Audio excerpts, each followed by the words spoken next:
Vegas, here's our host, Allison Hannigan!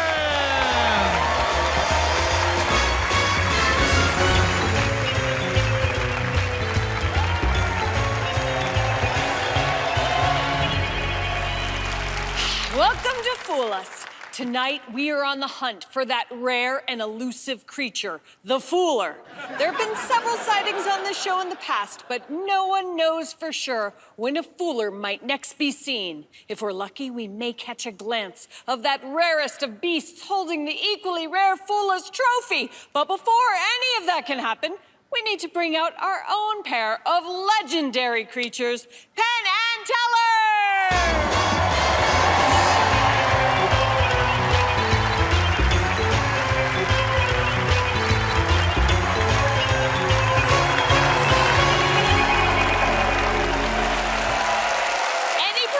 Who fools Penn and Teller wins a slot on their Vegas Magic Spectacular and, of course, the Fool Us Trophy.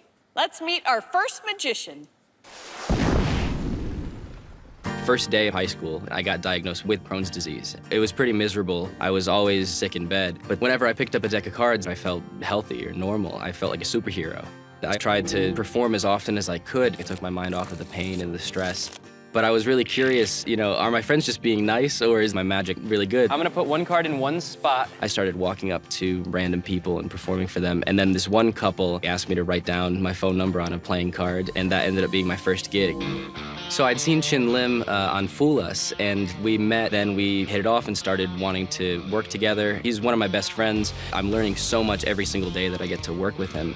I'm really excited for Penn and Teller to see this act. I wanted to create something that I think that they haven't seen before. I wanted to make something that felt like me.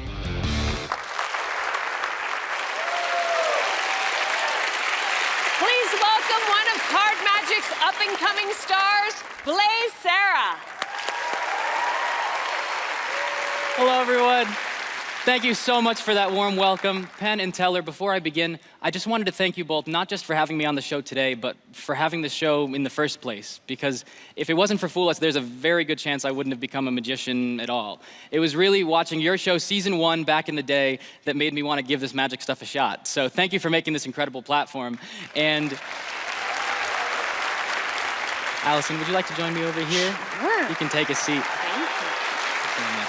Nice to meet you, Allison. Nice to meet you. Nice to meet you. You've picked more cards than any human being should ever have to endure. So today, I wanted to give you a break. Oh, thank you. You don't have to pick the card. Instead, all I'd like for you to do is pick the person that will pick the card. Ooh. Okay. So here, we have Right now? a No. joker. Okay. And can you hold this to your heart? To my heart. Now, everybody in the audience, can you imagine that you're holding a card at your fingertips? Really do it. Imagine that you're holding a card at your fingertips. And now imagine that you're holding it to your heart. Now that we have a lot of options, Allison, you can check out that joker. It's just a regular piece of paper, right? Yes. But we're going to use it as a real wild card. So you now get to decide, can you point to anybody and let us know? The guy that just waved. Okay, can you let everybody know what was the card that you were thinking of? Queen of Hearts. The Queen of Hearts, okay? Everybody, you can relax. So imagine you're actually looking through it. Instead of just seeing what meets the eye, you're actually seeing a Queen of Hearts across the face of the card, 2 Qs in either corner. You have it in mind? Mm-hmm. Okay. Now, could you hold out your left hand? And could you take your right hand and put it on top of the deck? Lock it in, feel the weight of the cards in between your hands, and where that joker is touching your bottom hand. And now just visualize it starting to change, as though it's changing into the Queen of Hearts. Would you believe me if I said it was done right now? Sure. In your hands. I'm not gonna touch anything. Can you square up that deck, see the Queen of Hearts in your mind, and now pick up everything and take a look at the bottom card where that joker once was. Do you see the Queen of Hearts? Thank you so much, Allison. Thank you. You can hold on to that deck. We'll get back to that card in a moment, but in the meantime, Penn and Teller, now it's your turn.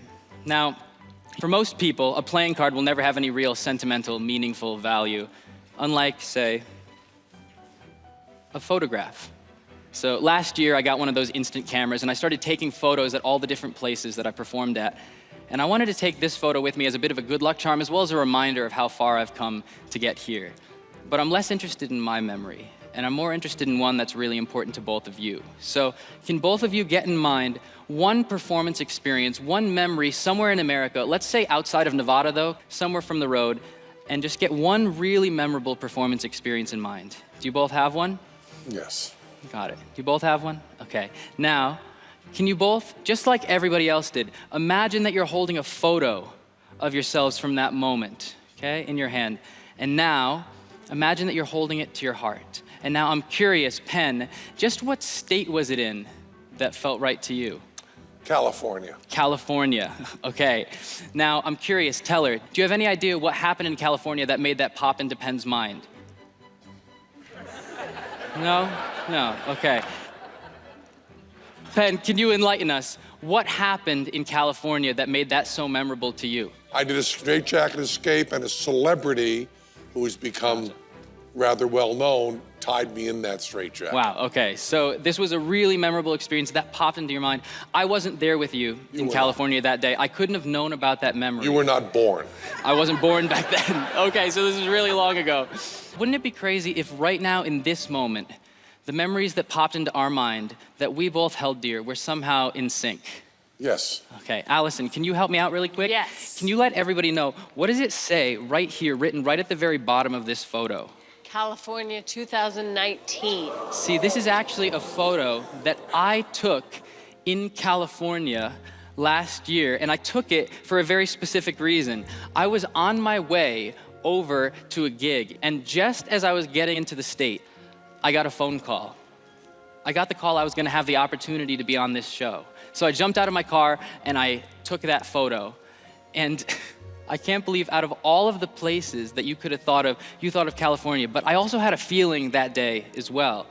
And Allison, do you happen to remember the card from earlier? Yeah. What was it? The Queen of Hearts. I had a feeling and I grabbed something that day. Did you happen to notice what I was holding in that photo here? I was actually holding the Queen of Hearts, the one card that you were thinking of in California, right at the county line. And I can't believe out of all of the states that you could have thought of, you thought of California. Out of all of the cards that we could have been envisioning, you were thinking of the Queen of Hearts.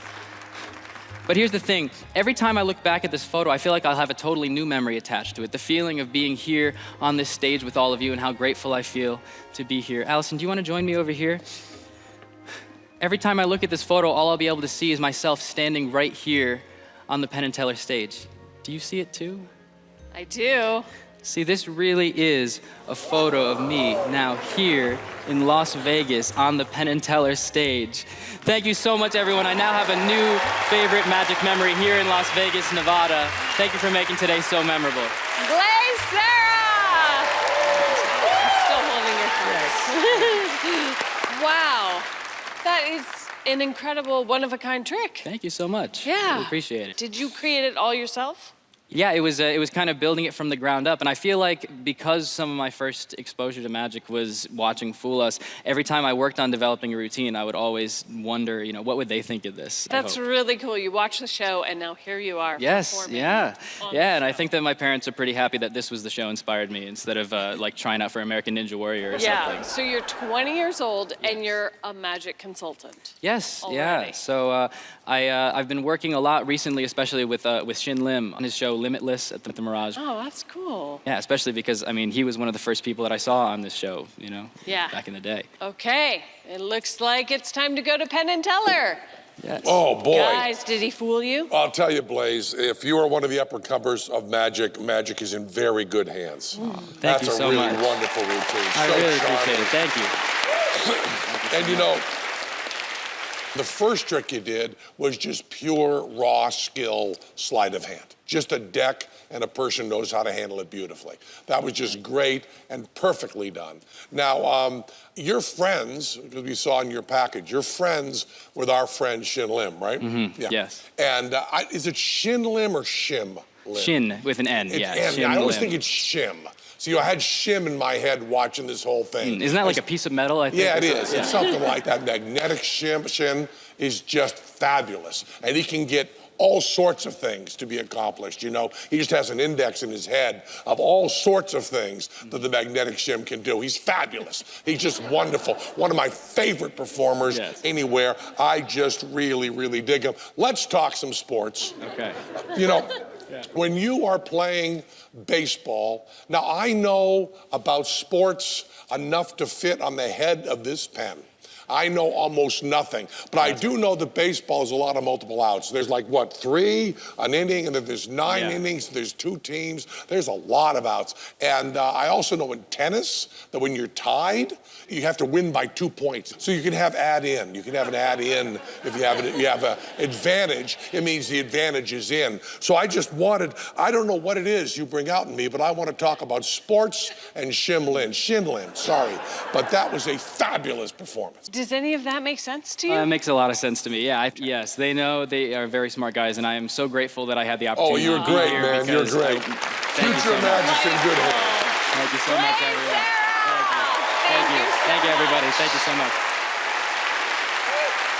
You want to see Penn and Teller take on more magicians? You got it. You want to see them perform later, too? Sounds like a plan. Stick around.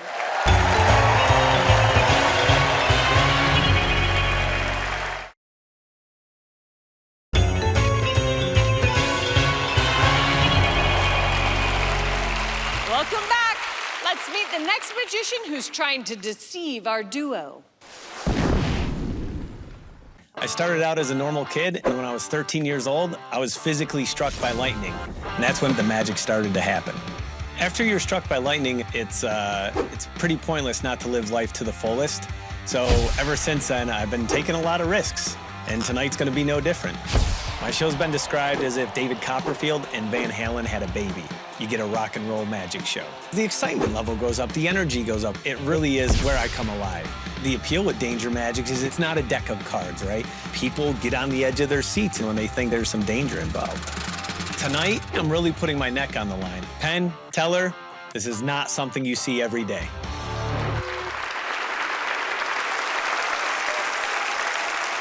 Joined by our very own Penn Gillette, please welcome back Leon Etienne. It is an honor and a pleasure to be back on your stage, and I'm grateful to be here. And now that I'm back, let's predict the future. Good thinking. Yeah, I brought a deck of tarot cards with me. Good. And they say that by reading the tarot, you can gain a glimpse into the future. But since we're here, let's have some fun together, okay? Okay. We'll do a traditional 2-card reading. Hold out your left hand. I'm gonna cut 1, 2 cards from the packet, and let's see what we got. Oh, geez. The first one is not looking too good. No. It's actually Death. the death card. Yes, audience, most people would read negatively into that. However, it is my objective to kill it here on stage for you tonight. Okay, I see. And ladies and gentlemen, spoiler alert, I'm going to be doing something that's death-defying. Oh, good.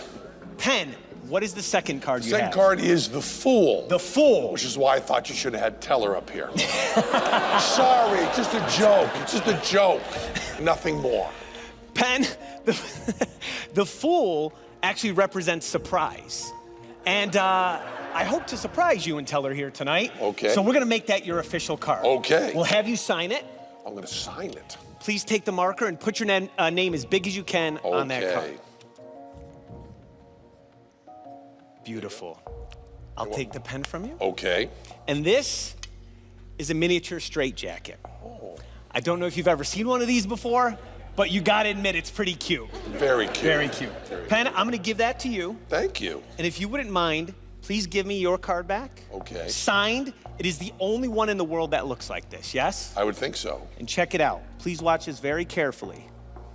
I know you're gonna be interested. I am. It goes right back. It does. Into the middle of the deck, and we close the box up. Sometimes that's the hardest part. Yes. Penn, that is the bottom of the mini straitjacket. Can you please open it, look inside, make sure there's nothing in there? Yes, hold it open, because we're gonna slide the deck and put it into the mini straitjacket. There it is. And we'll then secure it with zip tie. With the zip tie. Wow.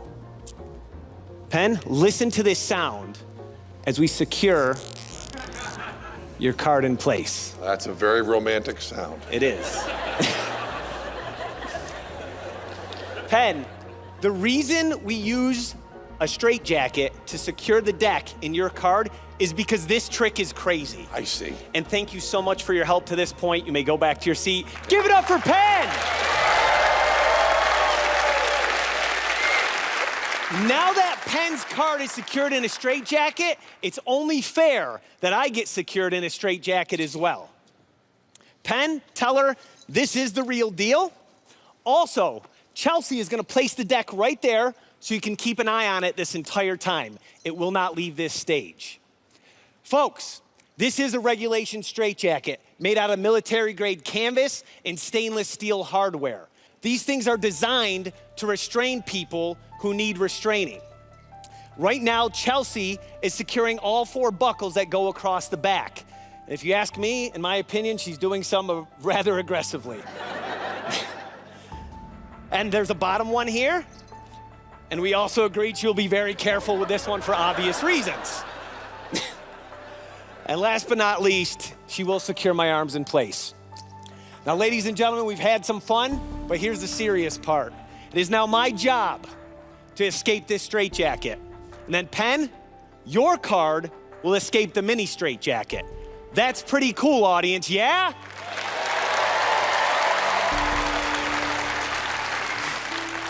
But it's not cool enough. I'm gonna make all that happen while suspended upside down from these jaws of death.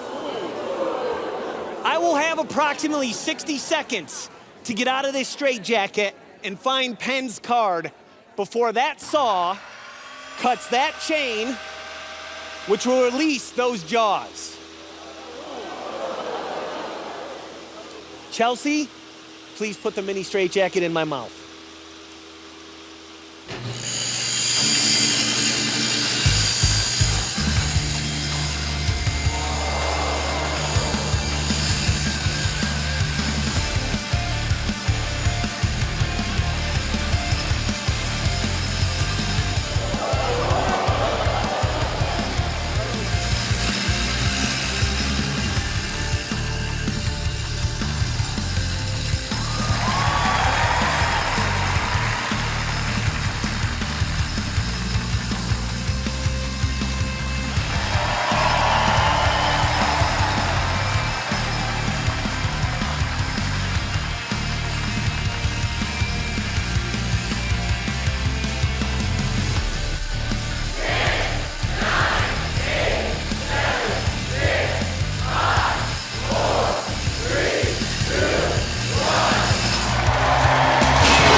Penn, you signed the Fool, and the Fool represents surprise.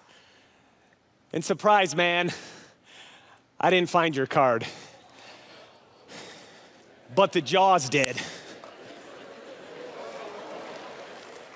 There is one card impaled on that tooth. And with any luck, Penn, this is your card, the Fool, with your name on it.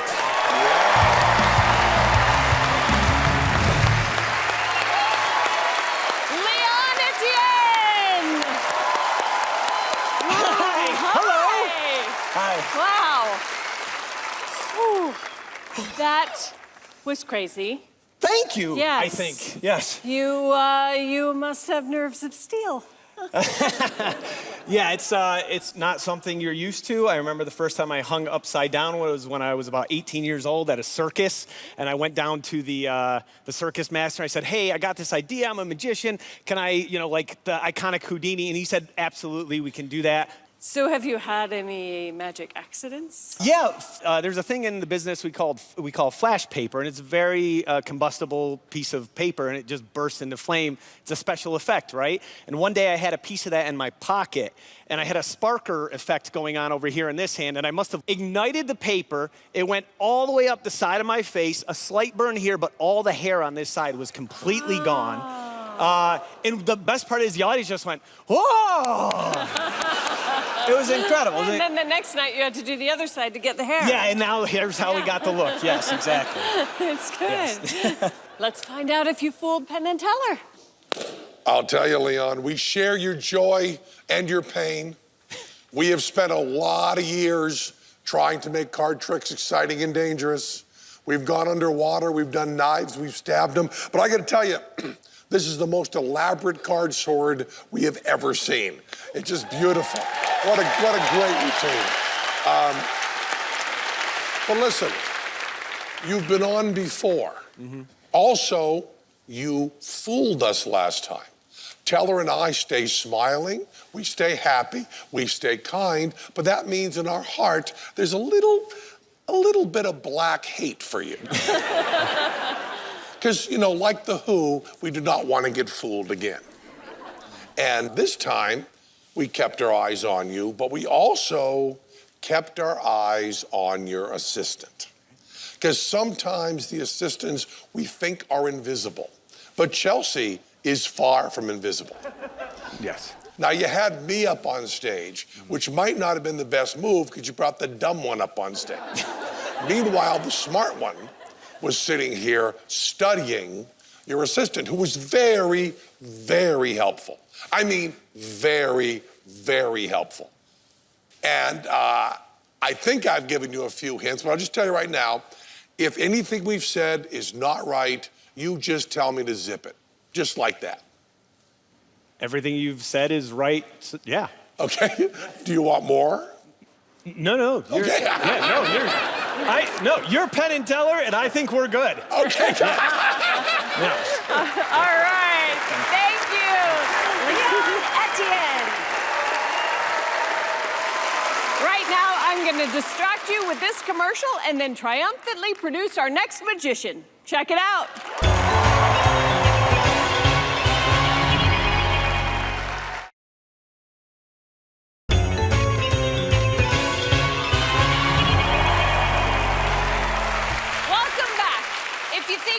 Take it easy on Penn and Teller. We are not. Here's our next heavyweight of magic. 5 years ago, Full Us was my first American TV show, and people still come up and say it's where they first heard of me. I have my own theater in Las Vegas now. It's a lot more work. But when it's yours, the sky is the limit creatively. For me, magic doesn't mean anything without a story. I always start with the question, if I had real magical power, what would I do with them? Sometimes I can be the victim even of my magic. Things happen and it's out of hand. The trick I'm doing tonight, I had the magic in my head right away. Then it took me 2 years to figure out the story. That's how important storytelling is to me. The effect I will rely on me in my performance would fool most people. And maybe Penn and Teller. We'll see.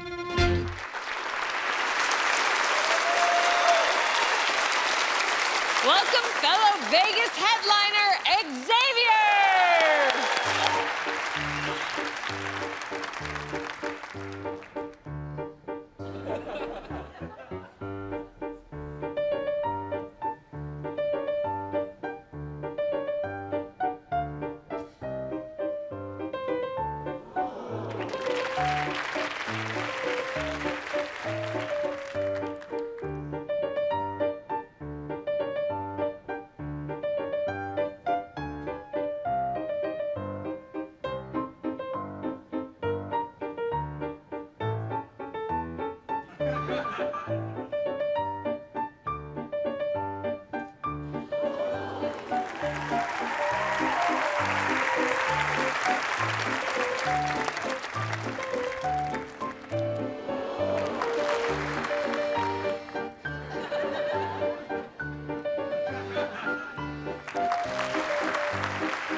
Thank you. I didn't know I was going to be part of a love story tonight. Yes, that's magic is about life, and love is about life. So I like to tell these things with my magic. Aw. Do you always do magic with everyday objects? Yes, I rarely put boxes on stage or take cards unless there's a specific occasion for that. But yes, I play with the shadows, with light, with the mirror, with things like that. You know, that's the magic I like. That's what inspires me, and that's what I want to transmit. Yeah, well, that's cool, because then the next time somebody sees whatever object you use, they think of you. That's a good point. No, next time I see a red balloon, I'm going to think of you. Oh, thank you. All right, let's see if our love story ends with a trophy. Penn, Teller.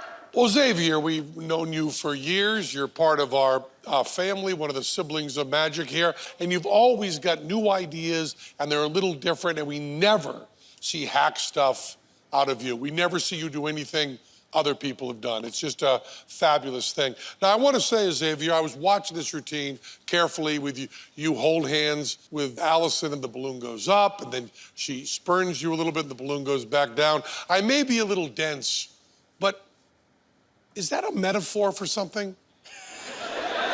Is there some sort of allegory there that I'm missing? There seemed like an up and down thing, and I guess I'm just dense. Well, we want to tell you that the way you started out, we know those things, but let's throw the art aside, all the French cleverness, all the beauty. We're throwing that out, and we're getting down to the hardcore stuff, which is, how do you make that balloon go up and down? That's the question. How do you make the balloon go up and down? We don't care how cute you are. We just care about how you made that balloon go up and down. And Teller and I sat down and we talked it back and forth. We talked about neutral buoyancy. We talked about how you could move that up and down at will. And what we came up with was, we have no idea whatsoever. You have fooled us.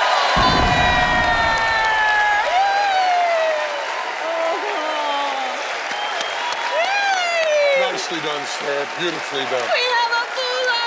Yes. Xavier! Thank you. Yay! Thank you. Thank you. One successful fooler, and here stand two fooled magicians. There we go. Shake it off, boys. More potential foolers right after this.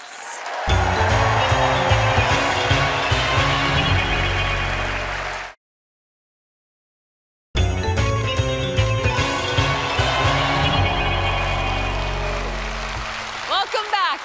Keep your eyes peeled. There might be another successful fooler tonight. I love to ride motorcycles, but there are some risks. You can break your neck, or worse, for a magician, you can hurt your hands. Since I learned I would be on Fullest, I haven't eaten for many weeks. I do both cardistry and magic.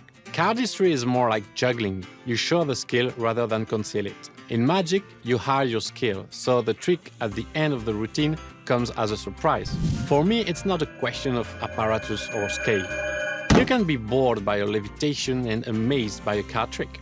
I wanted a new challenge, so I began working with puzzle bricks. It's a new object for magic, and nobody uses it like me.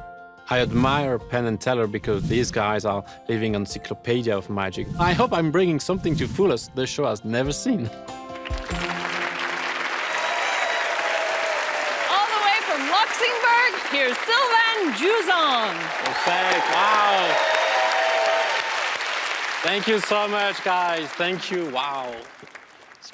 Alison, you did something that very few people can do on this side of the Atlantic Ocean.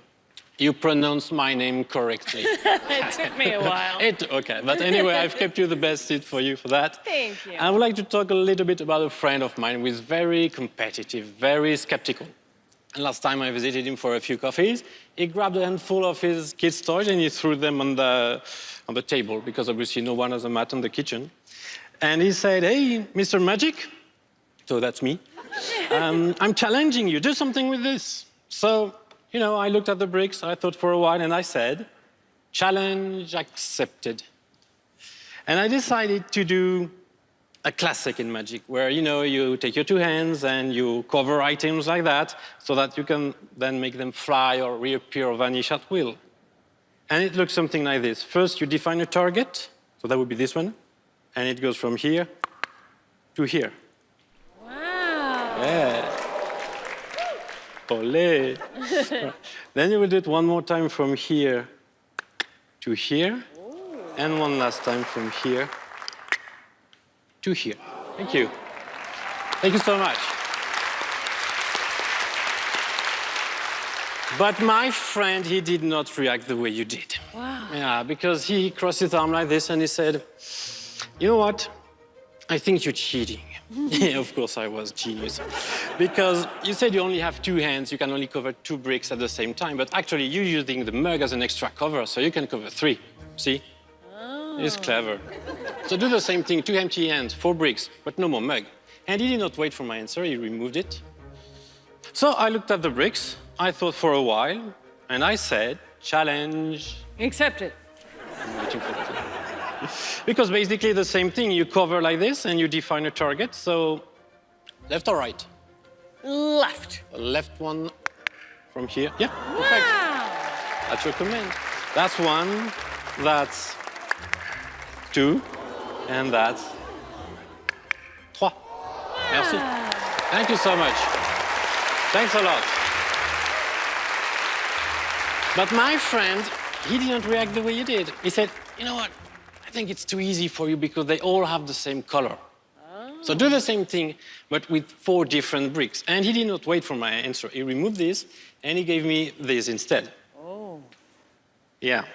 I looked at the bricks, I thought for a while, and I said, Challenge. shoot. Something different this time. Yeah. Because it's impossible. I mean, well, let me explain. Penn Teller, you should know that, but there are many, many variations of this effect. They all require identical objects. If you do this with different objects and no shell, it's impossible. Almost. It would look something like that. The first one would be the pink one, from here to here, through the secret tunnel. So, thank you.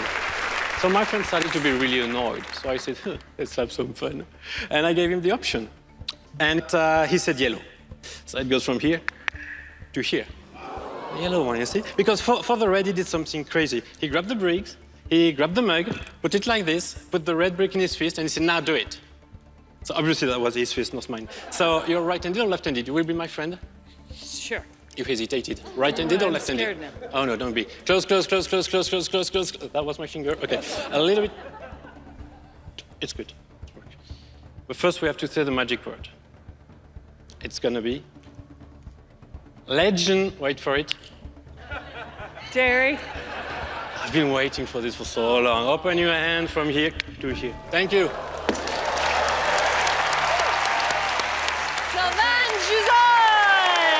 Merci.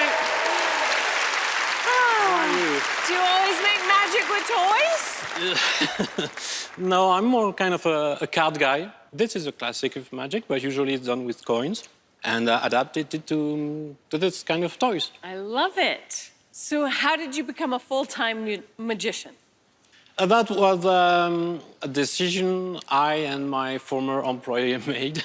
Oh. Yeah, I got laid off, so I took this as an opportunity. I mean, you don't get fired every day. It doesn't happen a lot. No? Right. And so I took this opportunity to create my magic company, and I've been doing this full-time job in Luxembourg since 2009.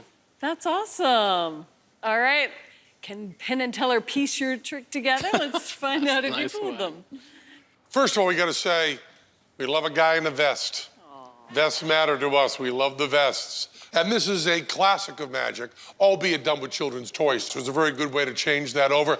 You made a lot of our job easy, not in terms of figuring out how you did it, because pretty much everything you said was true. That there are no shells, and that this is a standard trick.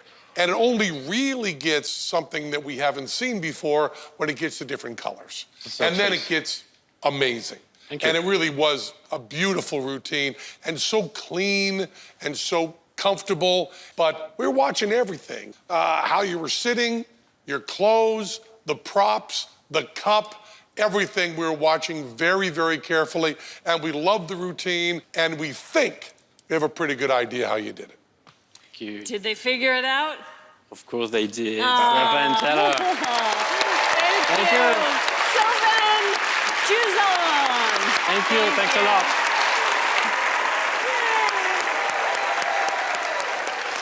We can't end our show until we see the masters whip out their magic wands. Penn and Teller perform next.